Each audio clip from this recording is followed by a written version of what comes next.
Hello friends, welcome back to my YouTube channel. तो चलिए मैं आप सबको ले चलती हूँ पुणे से 110 किलोमीटर की दूरी पर स्थित भीमा शंकर ज्योतिर्लिंग। ये 12 ज्योतिर्लिंगों में से एक है और यहाँ के स्थानीय लोग इस मंदिर को मोटेश्वर महादेव के नाम से भी जानते हैं। इस मंदिर का ये नाम इसलिए पड़ा क्योंकि ये ज्योतिर्लिंग आकार में सबसे मोटा और बड़ा है और इतनी लंबी लाइन और लगभग 4 से 5 घंटे का इंतज़ार और साथ में भक्तों की इतनी भीड़ के बाद हमें फाइनली महादेव के दर्शन प्राप्त हुए। यहाँ की मान्यता है कि सूर्योदय के बाद यहाँ पे दर्शन करने से सारे पाप धुल जाते हैं। चलिए अब जानते हैं इस मंदिर का नाम भीमा शंकर कैसे पड़ा। कहते हैं कि शिव जी ने भीम नाम के राक्षस के साथ युद्ध किया और उसे पराजित किया और देवताओं के आग्रह से यहाँ पर आकर के शिवलिंग के रूप में स्थापित हो गए। तो चलिए भीमा शंकर ज्योतिर्लिंग के दर्शन के बाद अब हम चलते हैं लगभग 200 किलोमीटर दूर अहमदनगर के शनि सिंगापुर मंदिर। ये शनि देवता का मंदिर है और कहते हैं शनि देवता का जन्म स्थान भी यही है।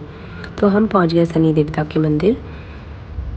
आपको शायद यकीन नहीं होगा लेकिन यहाँ के सिंगापुर वासी कभी भी अपने घरों में और दुकानों में दरवाजे नहीं लगाते हैं और अगर दरवाजे लगाते हैं तो उसमें ताले नहीं लगाते हैं। कहते हैं इस गांव में कभी चोरी नहीं होती है और अगर चोरी हो भी गई तो वो गांव से बाहर नहीं जा पाता है। शनि देवता खुद उसको दंड देते हैं। यहाँ के श्रद्धालु शनि देव को सरसों का तेल या तिल का तेल चढ़ाते हैं और हम बहुत अच्छे टाइम पर पहुँच गए थे तो हमने शनि देवता की आरती भी देखी।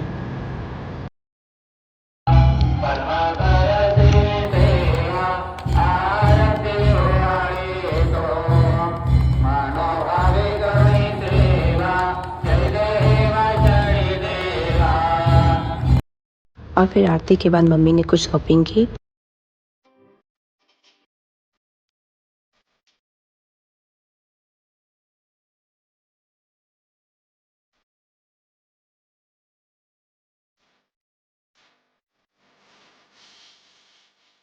और फिर हम निकल गए 12 ज्योतिर्लिंगों में से आखिरी ज्योतिर्लिंग गृहणेश्वर महादेव के दर्शन के लिए।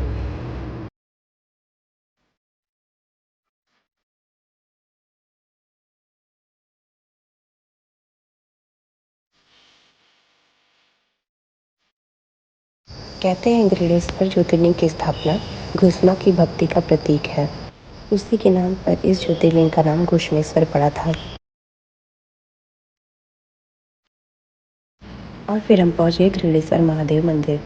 यहाँ पर मोबाइल नहीं अलाउ था, आप मोबाइल बाहर जमा कर सकते हैं। फिर भी मैं चुपके से केवल इतना रिकॉर्ड कर पाई। यहाँ के दर्शन के बाद हम पहुँच गए शिरडी साईं बाबा दर्शन के लिए और सबसे पहले अपने रुकने के ठिकाना के लिए हम पहुँच गए साई आश्रम। यहाँ पे आपको कम बजट मात्र 300 रुपये का रूम और 2 और 3 रुपये की चाय कॉफ़ी और दूध और फ्री ऑफ कॉस्ट खाना और केवल 10 रुपये का मिनरल वाटर और संस्था की बस आपको मंदिर छूने के लिए अवेलेबल रहती है। तो हम पहुँच गए इस तरह साईं बाबा के मंदिर। और फ्रेंड्स यहाँ पे भी मोबाइल बिल्कुल अलाउ नहीं था। कहते हैं शिरडी आकर जो भी सच्चे मन से साईं बाबा से प्रार्थना करता है और जो चाहता है उसको ज़रूर मिलता है। तो आप भी कभी महाराष्ट्र में आइए तो साईं बाबा मंदिर ज़रूर आइए। तो इस तरह हमने एक दिन में 4 मंदिर में दर्शन कर लिए। तो चलिए फ्रेंड्स, मिलते हैं नेक्स्ट वीडियो में। तब तक के लिए बाय बाय, टेक केयर।